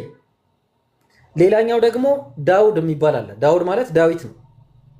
ወአተይና ዳውድ ዘቡራ ይላል። ለዳውድም ወይ ደግሞ ለዳዊት ዘቡር ወይ ደግሞ መዝሙር እናንተ የምትሉት መጽሐፍን ሰጠ ነው ይላል። ስለዚህ እነዚህ መጽሐፍቶች እንደነበሩ እናምናለን። እነዚህ መጽሐፍቶች ግን ከአላህ እንደሆኑ እናምናለን። እነዚህ መጽሐፍቶች ግን አሁን ያሉት መጽሐፍቶች ናቸው ብለን አናምን። ባይሆን ግን እነሱም መጽሐፍቶች ምን አደረጓቸው? በረዟቸው። ለዛ ነው አላህ ምን አለ በቁርአን ላይ ሲናገር በሱረቱል በቀራ ምዕራፍ 2 ቁጥር 79 ላይ ፈወይሉን ሊለዚነ የክቱቡነ አልኪታበ ቢአይዲሂም፣ ለነዛ በእጆቻቸው መጽሐፍን ለሚጽፉ አለ። ከዛስ ثم يقولون هذا من عند الله፣ ከዛም ይህ ከአላህ ዘንድ ነው ለሚሉ ወየሁላቸው አለ። በእጆቻቸው ጽፈው እኮ ተግባባን። ቀጥሎም ሌላ ቦታ ላይ ምን ይላል? ሱረቱል ኢምራን ምዕራፍ 3 ቁጥር 71 ላይ ያ አህለል ኪታብ እናንተ የመጽሐፍቱ ሰዎች ሆይ ክርስቲያንና ይሁዳውያን ማለት ነው ሊመ ተልቢሱነ አልሐቀ ቢልባጢል፣ እውነትን በውሸት ለምንድን ነው የምትቀላቅሉት አለ። የአምላክ ቃልን ከሰው ቃል ጋር ለምንድን ነው የምትቀላቅሉት? ወተክቱሙነ አልሐቀ ወአንቱም ተዕለሙን፣ እውነትንስ የምታውቁ ስትሆኑ ለምን ትደብቃላችሁ አለ። በጣም ብዙ የተደበቁ እውነቶች አሉ። ለምሳሌ የነብዩ መሐመድ መምጣት ከተደበቁ ታላላቅ እውነታዎች መካከል አንደኛው ነው። ስለዚህ በአጭሩ መናገርሽ ምንድነው? እነዚህ ከዚህ በፊት ያለፉት መጽሐፍቶች የመለኮታዊ ቅሪት አለባቸው። አዎ እናምናለን። ወላኪን ግን እነሱ መጽሐፍቶቹ አይደሉም። ስለዚህ እነዚህ መጽሐፍቶች እንደተበረዙት ሁሉ ከዚህ በኋላ የሚመጣው መጽሐፍ እንዳይበረዝ ከዚህ በኋላ ሌላ መልእክተኛ አይላክምና የመጨረሻው መልእክተኛ ነብዩ ሰለላሁ ዐለይሂ ወሰለም ስለሆኑ ታዲያ ምን ሆነ? ያኔ ቢበረዝ አንደኛው ነብይ ሲመጣ ሌላኛው ነብይ ያርማል፣ አንደኛው ነብይ ሲያልፍ ሌላኛው ነብይ ያርማል። ግን አደራ የተሰጠው ለራሳቸው ነበር። ለምን አልተጠበቀም ከተባለ ሱረቱል ማኢዳ ምዕራፍ 5 ቁጥር 44 ላይ ለሰዎቹ አደራ በሰጣቸው ጊዜ ይላል አላህ የአላህን ቃል እንዲጠብቁ፣ ግን አደራቸውን በሉ። የአላህን ቃል ለትንሽ ለጥቂት ዋጋዎች ሲሉ በረዙት፣ ደለዙት። ከዛ ግን አላህ መቼም ውሃ የማያጥበውን መጽሐፍ ለነቢዩ ሰለላሁ ዐለይሂ ወሰለም ሰጣቸው። አሁን ያለው መጽሐፍ ከአላህ ለመሆኑ ከብዙ ማስረጃዎቹ አንደኛው ያጠባበቁ መንገድ ነው። ሌሎችም ብዙ መንገዶች ልነግርሽ እችላለሁ። ስለዚህ ይሄንን ይመስላል። ለምን ታዲያ ነው ሁለት አይነት እስልምና ያለው? ንጹህ መጽሐፍና ከአላህ ዱብ ያለ ከሆነ አንተ እንደምትለው ለምን እስልምናው ራሱ ሁለት አይነት እስልምና ሆነና ለምንድን ነው ሰውንስ በመግደል የሚያምኑት ታዲያ? ይሄ ኦብቪየስሊ አንቺ ከምትይው ነገር ውጪ ነው። ኤኒዌይስ ጥሩ ጥያቄ ነው የጠየቅሽኝ። ሰዎች ቆይ ዓለም ሁሉ የሚያውቀው እኔ አንድ ግለሰብ እኮ አይደለም እንዴ? ችግር እመልስልሻለሁ። አብሽሪ። እንኳን አሪፍ ጥያቄ ነው የጠየቅሽ፣ እንኳን ጠየቅሽ። ስለዚህ ምንድን ነው መሰለሽ አላህ ሱብሓነሁ ወተዓላ አንድ ቁርአን ያወረደው አንድ ሃይማኖትም ነው ያለው።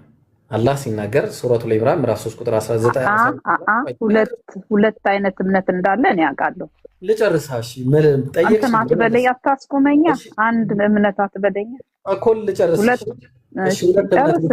እሺ አሳይኝ። ቁርአን ላይ ሁለት እምነት የሚል አሳይኝ። እኔ ስለ ቁርአን አሁን ስለ ቁርአን አይደለም እያወራ ያለሁት። እኔ ስለ ቁርአን ነው ማወራ። ግን ለምሳሌ ምንድነው በእንትን በማድረግ ሰውን በማጥፋት የሚያምኑ አሉ። ደግሞ እንዲሁ ክርስቲያኖችንም እየወደዱ የሚኖሩ ሰዎች አሉ። ክርስቲያንን ደግሞ በመግደል ጀነት እንገባለን ብለው የሚያምኑ እንዳሉ እናውቃለን። ምንድነው የተገለጠ አይደል? እነሱ አይደሉ እንደ ከተማ እየሄዱ የሚያጠፉት? እሺ ጥሩ ችግር የለውም እና እሱን እናወራለን። አሁን ሀገራችን በጣም ነው እንትን አይናችን ጥለን የምናያቸውና እንዴት ነው አንተ እሱነት መልሰው ከሰማይ ወረደው መጽሐፍ እንዴት ነው የሚያስቆመው? ደግፋለሁ። በነገርሽ ላይ ወደ ባይብሉ እመጣለሁ ይሄንን ነገር አስመልክቶ። አሁን ጥያቄው ቁርአን ነው። እኛ ቁርአን ላይ ሁለት ሃይማኖት የሚል ነገር የለም። እሺ ያለው አንድ ሃይማኖት ነው። እሱን ቀደም የነገርኩሽ መጀመሪያ ሱረቱል ኢምራን ምዕራፍ 3 ቁጥር 19 ላይ ኢነ ዲነ ዒንደላሂ አልኢስላም አለ። አላህ ዘንድ እውቅና ያለው ሃይማኖት ካለ እስልምና ብቻ። ቁጥር 85 ላይ ሄዶ ወመን የብተጊ ገይረ አልኢስላም ዲን ቆይ ይሄ ይቅርታ ግን በእናትህ ምን ላድርግ? ምክንያቱም እየመለስክልኝ አይደለም። አሁን ላስቆምሽ ነው። ቆይ አንዴ ላስቆምሽ ነው። አሁን እመጣልሻለሁ። ከእስልምና ውጪ ወመን የብተጊ ገይረ አልኢስላም ዲነን ከእስልምና ውጪ ሌላ ሃይማኖትን እፈልጋለሁ ያለ ፈለን ዩቅበለ ሚንሁ ለሱ ተቀባይነት የለውም ማለት ባይሆን ወሁወ ፊል አኺረቲ ሚነል ኻሲሪን በመጨረሻው ዘመን ላይ በመጨረሻው ዓለም ላይ የሚከስር ነው የሚሆነው ከእስልምና ውጪ እፈልጋለሁ ያለ ማለት ነው። አሁን ቁም ነገሩ ሰዎች ታዲያ ለምንድን ነው የተከፋፈሉት የሚል ነገር ነው የጠየቅሽኝ። እንደዛ የተከፋፈለ የሚል ነገር እስካሁን ድረስ እኔ አላውቅም። እስልምና አንድ መሆኑን ብቻ ነው የማውቀው። ከዛ ውጭ ያለ ግን እስልምና ውስጥ ሆኖ ሌላን ነገር አካሄዳለሁ የሚል ካለ እሱ እንግዲህ የራሱ ችግር ነው። እኔ ምን አገባኝ ስለሱ። እኛ ስለምናምን ስለ ቁርአን ብቻ ነው። ቁርአን ብቻ ነው እኛ የሚያገባኝ እኔ ስለ ቁርአን። ከዛ ውጭ ላለው ሰው መረጃ ካለ ማምጣት ነው። ቁርአን ላይ እንዲህ ስለሚል ነው እነሱ እንዲህ የሚሉት መረጃ ነው። አላህ ግደሉ ሰዎችን በመግደል ትጸድቃላችሁ ያለበት ካለ መስጠት ነው። ባይሆን እኔ መጽሐፍ ቅዱስ ላይ ደግሞ አሳይሻለሁ። እኔ እግዚአብሔር ህዝቦችን እንደሚያስጨፈጭፍና ህዝቦች ህፃናት ሳይቀሩ ህፃናትን የገደለ ጽድቅ እንደሚያገኝ እሰጥሻለሁ። ተፈለግሽ ችግር የለው። ግን ቁርአን ላይ ካለ መስጠት ነው። አሁን እምነት ይኸውልሽ፣ አንድ ሰውዬ ለምሳሌ ጥያቄ ልጠይቅሽ አንቺ ምን እናድርገሽ መሰለሽ? አሁን እሺ አንድ አይሮፕላን አለ እንበል። አንድ አይሮፕላን እየበረረ ሰውየው ምን ያደርጋል መሰለሽ? አይሮፕላኑን ጥሎ በፓራሹት ይወርዳል። ስለዚህ በፓራሹት ልክ ሰውየው ሲወርድ ፓይለት ጠፋ፣ አይሮፕላኑ ሄዶ ተከሰከሰ ማለት ነው። ስለዚህ አይሮፕላኑ ጥፋተኛ ነው። ትስማሚያለሽ? አይገጥም፣ ቤት አይደፋም ነው የሚባለው። አመሰግናለሁ። ስለዚህ ቁርአኑ የሚያዘው አንድን ሰው ህያው ያደረገ የአንድን ሰው ነፍስ ህያው ያደረገ ፈከአነማ አሕየ ናሰ ጀሚዓ የሰው ልጆችን ሁሉ ህያው እንዳደረገ ነው የሚቆጠረው። የሚቆጠረው ነው የሚለው። ከዛም ቀጠለና የሰውን ልጅ አንድን ሰው ያለ ምክንያት የገደለ ምክንያታዊ ሆኖ የሚገደልበት ሁኔታ አለ። ለምሳሌ ነፍስ ያጠፋ ነፍሱ ይጠፋል፣ ጥያቄ የለውም። ይሄ እንዳትጠራጠሪ፣ በዚህ ነፍሱ ያጠፋ ነፍሱ ይጠፋል። ያለ ምክንያት ነፍሱ ያጠፋ ግን ነፍሱ የሚያጠፋው የሸሪያ ፍርድ ቤት ነው እንጂ ሰው አይደለም። እኔ አሁን የሆነ ሰው ገደልና ተነስቼ መግደል አልሽ፣ የሸሪያ ፍርድ ቤት ነው ይህን የሚያደርገው። ሰው ምንድነው በአጭሩ ያለ ምክንያት አንድን ሰው ያጠፋ የሰው ዘርን ሁሉ እንዳጠፋ ነው የሚቆጠረው። ይሄ ነው እስልምና የሚያስተምረው። ተግባባ? እኛ ተጠያቂ አይደለንም፣ ለእነዚህ ሰዎች አይመለከተንም፣ እስልምናን አይወክሉም። ግልጽ ነዋ። ኦኬ። ግን እሺ እኔ አሁን ለምሳሌ ስለ ማርያም እና ስለ ኢየሱስ ራሱ ዲስከስ አድርገን በጣም ተማምነን የምንኖር ጎረቤት አለች። which በጣም የሚገርም ባህሪም እምነቷም ደስ የሚል ነው። ሌሎች ሰዎች ደግሞ በዛ መንገድ የማይሄዱ አሉ። ስለዚህ ኖ አንተ ቸገረህ አልቸገረህ ሳይሆን ይሄን ነገር እንዳለ ያው ብዙዎቻችን እናውቃለን። ወይም ደግሞ ቆያ ጎረቤት ናችሁ? ቆይ አንዴ ጎረቤት ነን። አዎ ደግሞ እንትኑም ፊት ለፊታችን ነው ያለው። ቪዲዮ መክፈት የሚችል ሰው አለ? ከይቅርታ ጋር ባይብል መክፈት የሚችል ሰው አልጨረስኩም እኮ። አንዴ ቆይ፣ ጎረቤት ስለሆናችሁ አንድ ጊዜ ሁለተኛ ጉርብትና እንደማያዝ ባይብል ልንገርሽ ብዬ ነው አለ። ጉርብትና ከማን ጋራ ባይብል የሚከፍት? ኧረ አቡኪ ምና የላችሁ? ምን አስቸገረኝ ስለሱ ካሉ ምን አገባኝ ስለሱ? አዎ እሺ ቆይ፣ ምን አገባኝ አይባልማ እንዴ? ተይ፣ ምን አገባኝ አይባልም። አንደኛ ዮሐንስ መልእክት ምዕራፍ 2 ላይ ክፈትልኝ አንዴ። ምን አገባኝማ አይባልም እንዴ? በነገራችሁ ላይ እዚህ ላይ ያላችሁ ሰዎች ሁሉ ቪዲዮ ለቅቅ ያለው ቪዲዮዬን ሁላችሁም እየገባችሁ ሼር፣ ኮፒ ሊንክ አድርጉ ለክርስቲያን ሴቶች ወገኖቻችን አድርሱላቸው። በጣም በእውነቱ አንድን ሴት የፈለገ ሰው ምን ማድረግ እንዳለበት የሚያሳይ ነው። አቡኪን ፎሎ አድርጉ፣ ይስሐቅን፣ ጀማልን፣ ሰልማንን። በተለይ ሰልማን 100,000 ከገባ ቃል የተገባለት ነገር ስላለ ፎሎ አድርጉት። የኔ ቤትንም ፎሎ ያደረጋችሁ ካላችሁ ፎሎ አድርጉ። ይሄን ይመስላል ማለት ነው። ኡስታዞችን ፎሎ አድርጉት። እሺ ሁለተኛ ዮሐንስ መልእክት ምዕራፍ 1 ሁለተኛ ዮሐንስ መልእክት ነው። አፎን እሺ አቢቢ ምዕራፍ 1 ቁጥር 9 ላይ ሂድ። ቤኪን ፎሎ እንዳታረጉ እናንተ እንዴ! ቤኪና ቮይስ እንዳታ። እሺ ለሚወጣ ሁሉ ተመልከች፣ በክርስቶስ ትምህርት ለማይኖር አምላክ የለውም ማለት። እኛ ሙስሊሞች እንደ ክርስቲያኖች እምነት እኛ በክርስቶስ እምነት አንኖርም አይደለ? በክርስቶስ ትምህርት አንኖርም አይደለ? ቮይስ እያኖርክ ነው። አይ እኔ አልኖርም። ኢየሱስ ተሰቅሏል ብዬ አላምንማ። እኔ ባይብል ላይ ተሰቅሏል ይላል። ኖ ይሄ ተሰቅሏል የሚለው የክርስቲያን እንትን የተጨመረ ስለሆነ እኔም እሱን አልቀበልም። አይ እኛ ስለ ባይብል ነው የምናወራው። ባይብል ላይ ባይብልን ብታወራውም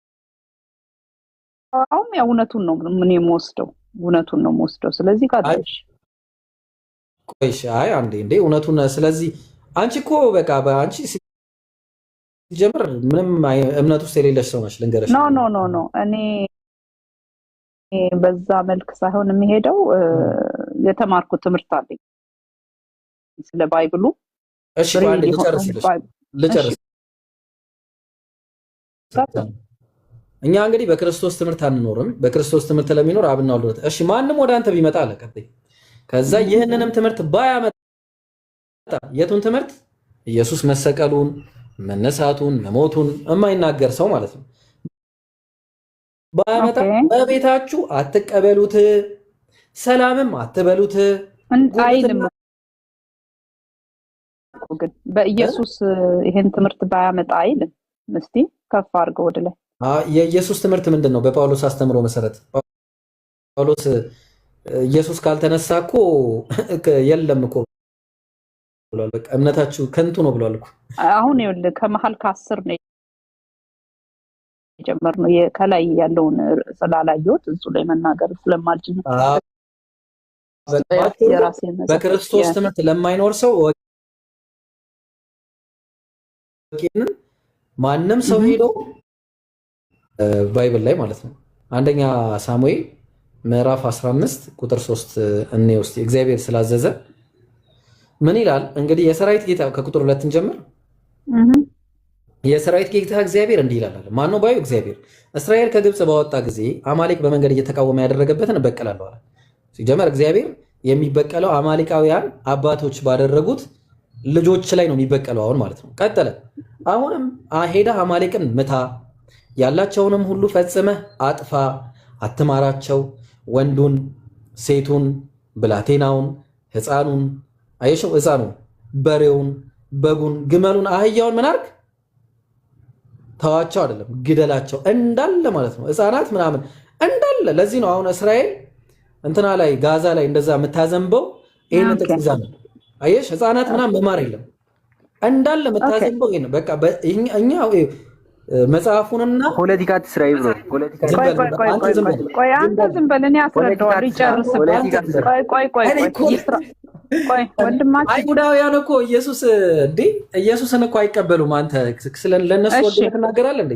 አሁን ይሄንን ቃል ልናገርበት ምን እያለ እንደሆነ ልጨርስ። ቃሉን እኔ ልጨርስልሽ። ቆይ እንዴ ቃሉን ግን ልናገርበታለሁ ወዲያው እዚሁ ላይ ነው የምንቀጥለው። እሺ አታስቢ፣ ትቀጥያለሽ። ስለዚህ አሁን ሕፃኑ እንዳለ ብላቴናው ምን እንዳለ ግደላቸዋል። ቁጥር 9 ላይ አይደለኝ አንዴ። ከዛ ምን አለ እንግዲህ ያው ይሄንን ማድረግ ስላልፈለገ ነገር ግን ኦኬ ከተፈው ወደ ታች። ነገር ግን ሳኦልና ሕዝቡ አለአጋግ ለተመረጡ በጎችና በሬዎች ለሰቡትም ጠጆችና ጠቦቶች ለመልካሞች ሁሉ ራሩላቸዋል። እነ ሳኦል ራሩ፣ ምክንያቱም ስለሚያስቡ ሕፃናት መገደል የለባቸውም ብለው ስለሚያስቡ በቃ ራሩላቸው። ኖ በደንብ አንብበው። ምን ይላል? ለሰቡ በጎችና ነው ያለው፣ ሕፃናት አላለም። ለሰቡ በሬዎችና በጎች። አንቺ ሳኦል ራሱ የሚገርም ነው።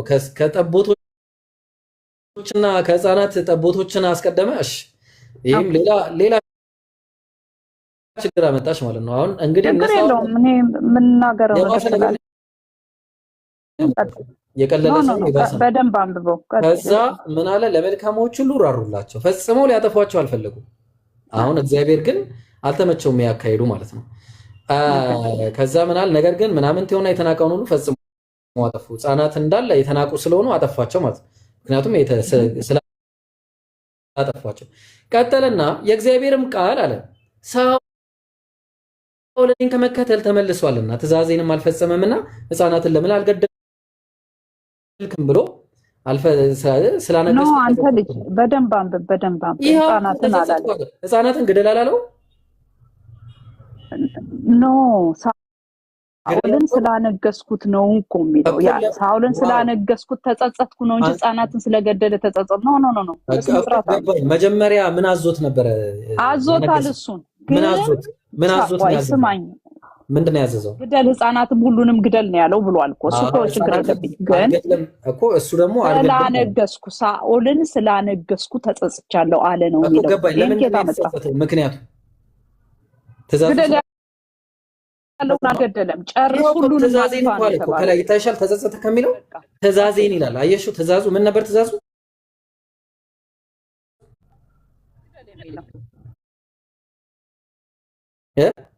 ግደል የሚለው ነው ትእዛዙ።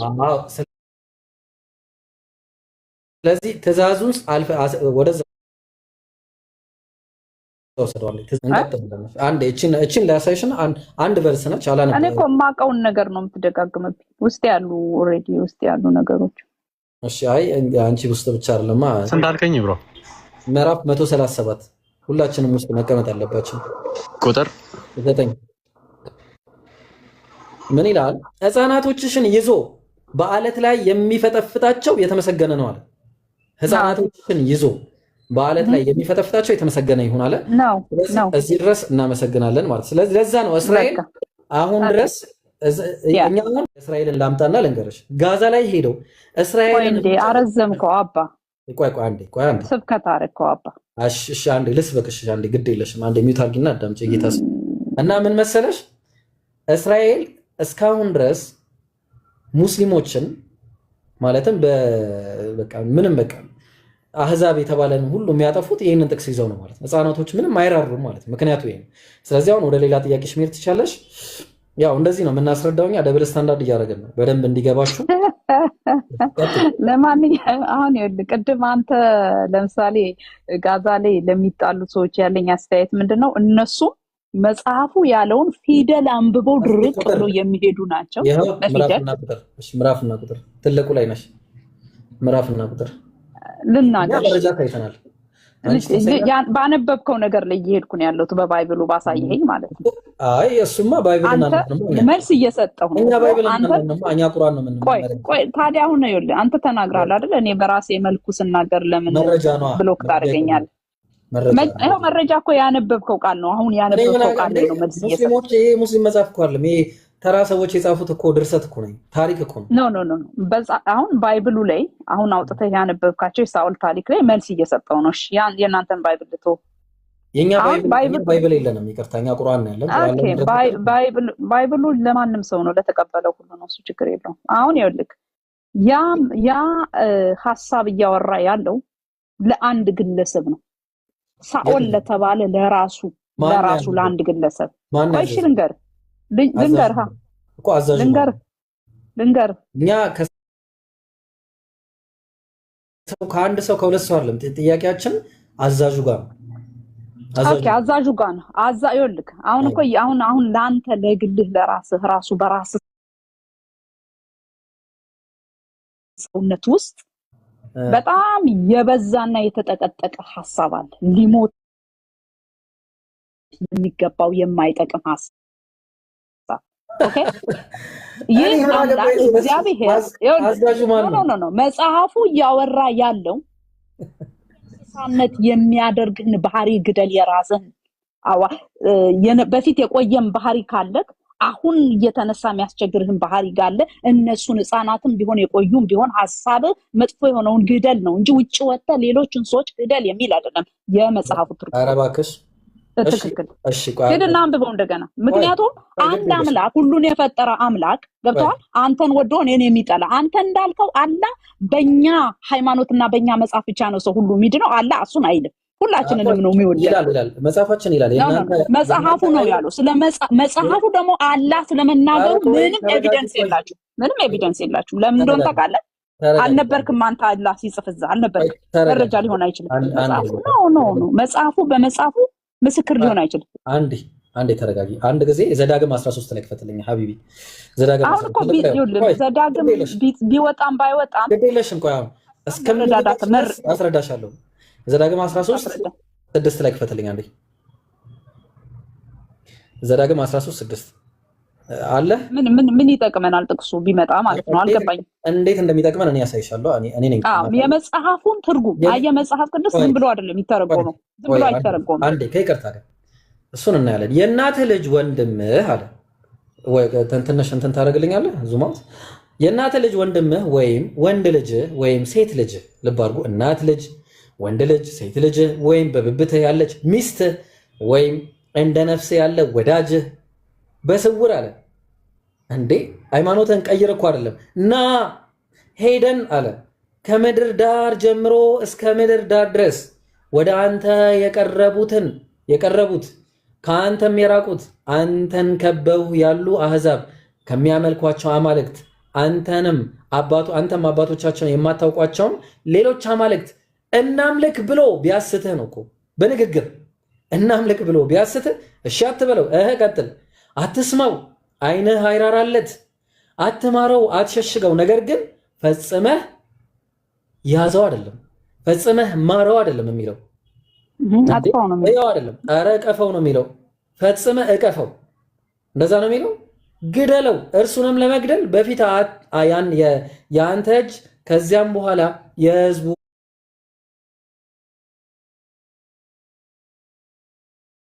ሁሉ እጅ እሱ ላይ ትሆናል። ከዛ ቀጠለ።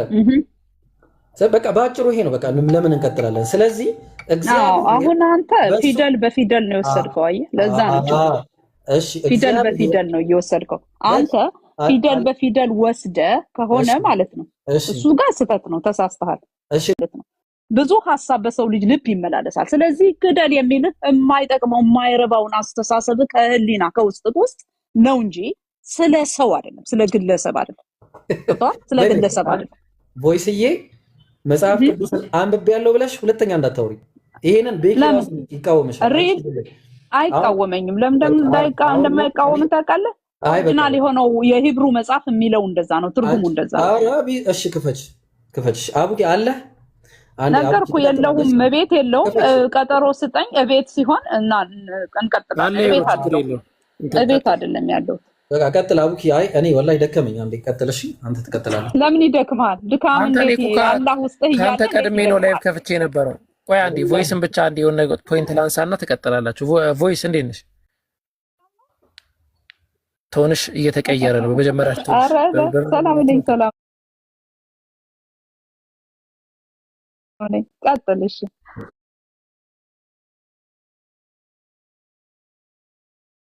በመጀመሪያ እኔ የማምንበት ነገር አይደለም፣ እኔን አይመለከተኝም። ግን ምንድነው የሆነ እሱ ሰፋ አድርጌ ሀሳቡን እንደሰማሁት እኔ ደግሞ ስናገር ቢጥመውም ባይጥመውም መስማት አለበት ብዬ ስለማሰብ ነው እንጂ እኔ ምንም እስከሆነ ድረስ በሰማሁት መጠን በደንብ ፖይንት አንስቷል ብዬ አስባለሁ። ግን አንቺ ቦልድ ያነሳሽው ነገር ምንድነው? ምንም የማይመስል ነገር ያው ባይብሉ እንደዛ አይፈታም ብለሻል። ኦኬ ማን ነው የሚፈታው ባይብል?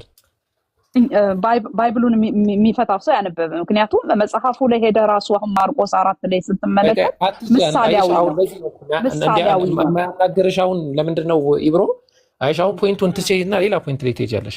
ማን ነው የሚፈታው? ማን ግለሰብ እንትና በይኝ ንገሪኝ። እንዳውቀው የሚያነበው ሰው ቢያንስ ከሁለት ጊዜ በላይ ልናነበው እንችላለን። እኔ ራሴ ነው ኢብራሂም በእርግጠኝነት እንደዛ አንብቧል ብዬ አምናለሁ። እስከ 3ም እስከ 4ም ጊዜ። እሺ ግን መጽሐፉን ስታነበው ማለት ነው መጽሐፉ የሚስጥር መጽሐፍ ነው። እኔ በጣም ታግያለሁ፣ ብዙ አመት ከ30 አመት በላይ ታግያለሁ። እና ዝም ብለሽ ነው 30 አመት የታገልሽው እንጂ የሆነ ምን ማድረግ ነበረብሽ መሰለሽ? አሁን የባይብል አጠናን ዘርፍ አለ አይደል? አሁን አለው ዘርፍ ያ እንትና ነጠላ ፍቺ ብለን የምንጠራው ነገር አለ፣ አውዳዊ ፍቺ ብለን የምንጠራው ነገር አለ። ከዛ ደግሞ ቴዎሎጂካል ፍቺ ደግሞ ተብሎ የሚጠራ ነገር አለ። ነጠላ ፍቺ ማለት ሊትራሊ የሆነ ተርጓሚ ማለት ነው። ይሄ አማርኛ የምትመለከችው ማለት ነው። አውዳዊ ፍቺ ደግሞ ማለት አውዱን ታዩና እንትን ትያለሽ። ለምሳሌ ምንድነው አዳም ሔዋንን አወቃት ማለት ምን ማለት ነው ብለሽ ነው የምታምኚው አንቺ? እሱ ጋር እንሂድ። እሱ እኔ ኮምፕሊትሊ መጽሐፉን ከሚለው ውጭ ነው ሳይንስ የሚለውን ነው የምቀበለው። እሺ አወቃት ማለት ሊትራሊ ግንኙነት አደረገ ማለት ነው። አማርኛው ነው እሱ አባባሉ አማርኛው ላይ ነው ማለት እና ግን አወቃት የሚለው እንደዛ ስለሆነ ብቻ አወከር ሲያን አበበችን አወቃት ደግሞ ማለት ከአውዱ አንፃር ምናልባት ደግሞ ተአወቃ ምንድነው በትውውቅ ደረጃ ሊሆን ይችላል። ስለዚህ አውዳዊ ፍቺ አለው። አሁን ወደ አንደኛ ሳሙኤል ስንመጣ የሂብሪውን ቋንቋ በተመለከተው ኢንፋንትስ ብሎ ነው የሚያስቀምጠው፣ ጨቅላ ህፃናቶች ነው የሚለውና ሊትራሊ የሆነ ግድያ ነው፣ ማሳካር ነው እዛ ጋር እየተፈጸመ ያለው። መዝሙረ ዳዊት ላይም በተመሳሳይ ደረጃ ኢየሩሳሌም የተባለ በጣም ብዙ ጥቅሶች አሉ። ልጆችሽን አናት ላይ ምንድነው አለት ላይ የሚፈጠፍጣቸው የተመሰገነ ይሁን ይላል ሆሴ ላይ ብዙ ቦታዎች ላይ ማለት ነው። ኢቭን ኢፍ በታሪክ ተፈጽሟል። ያንን እየጨፈሩ ይሄንን የመዝሙር እንትን እየዘመሩ ልጆችን አናት ላይ እንትን ይወረውሩ ነበር። እና የብሮ ያንን ጥያቄ ስጠይቅሽ አንቺ ስኬፕ ነው ያደረግሽው። ምንድን ነው ያልሽው? ስኬፕ አላደረኩም እኮ ውስጣችን ያለ ምናምን አልሽ። ዛሬም አሁንም በዚች ደቂቃ በሰው ልጅ ህሊና በአይምሮ ላይ የሚመጣውን መጥፎ ሀሳብ ሰውየው ራሱ ነው የሚያስቆመው። ሂድና ውጣና እንዲያርግ ብሎ የሚልህን አስተሳሰብ አንተ ነህ የምታቆምና የምትገለው። በባዶ ነው 30 ዓመት እሱ ችግር የለውም። አንተ ይኸውልህ አሁን እኔ ስለዚህ አባባል ምንም አስተያየት የለኝም። ምክንያቱም የራሱ ውስጥ የተሞላው ነው የምታወራው። መስከረሽ ትይዛለሽ። ስሚኝማ አሁን መስከረሽ ነው የምትሄጂው። አንደኛ ሳሙኤል ምዕራፍ 15 ቁጥር 15 ላይ ሳኦል ልጆችን እንዲገል ታዞ ነበር አልነበረም? ሰውን እንዲገል አልታዘዘም። ኦኬ እሺ፣ በጣም ጥሩ። አሚር ጥቅሱን ክፈትልኝ። አነበብን እኮ ደግሜ አላነብም። ከንቱነት ወይ አይ ቃል በቃል እናነበዋለን። አይ ኢንሰልት ምናምን እያደረኩሽ አይደለም። ባይ እንትን ማለት ከንቱነት ነው። ለምን እንደታውቃለህ? ኦሬዲ አንተ ትርጉሙን ሊትራል እየወሰድክ ስለምታነበው ጥቅም የለውም።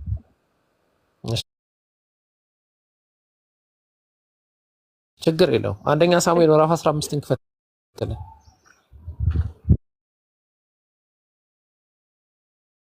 አሚር ባይብል ዛሬ እየተተረጎመ ነው የሚነበበው እየተተረጎመ ነው የሚነበበው እንጂ ጀስት ቀጥታ እንዳለ በፊደል ይገላል ብለዋል ጳውሎስ። አየህ ካንተ ለምትለው ጳውሎስ ራሱ አለ ፊደል ይገላል። ስለዚህ ፊደል ነው ቃል ያለ ፊደል ዘ ሴም ቲንግ ቃል ፊደል እኛው ከዛ በላይ ነው የኔ እምነት ገባ። ስለዚህ ምንም እንትን ይለው ማለት በጣም ሮንግ ፖዚሽን ላይ እንዳለሽ አንዴ እኔና ከዛ እንትን ችግር የለውም እኮ አሁን አንተ ማንም ስልጣን በእኔ ላይ አልሰጠህም። ሮንግ ነሽ ልክ ነሽ ለማለት የራስህን እንጂ እኔን ልትናገር መብት የለህም። እኔ በራሴ ልክ ነኝ። ጦርነት አድርገዋለች። እኔ በራሴ ልክ ነኝ። እኔ በራሴ ልክ ነኝ። ስለዚህ ምን ቸገረኝ? ጦርነት አደረገች። ኢብራሂም እኔ እኮ ረጅም ሰዓት አልነበርኩም። ምን አስነክታት ነው?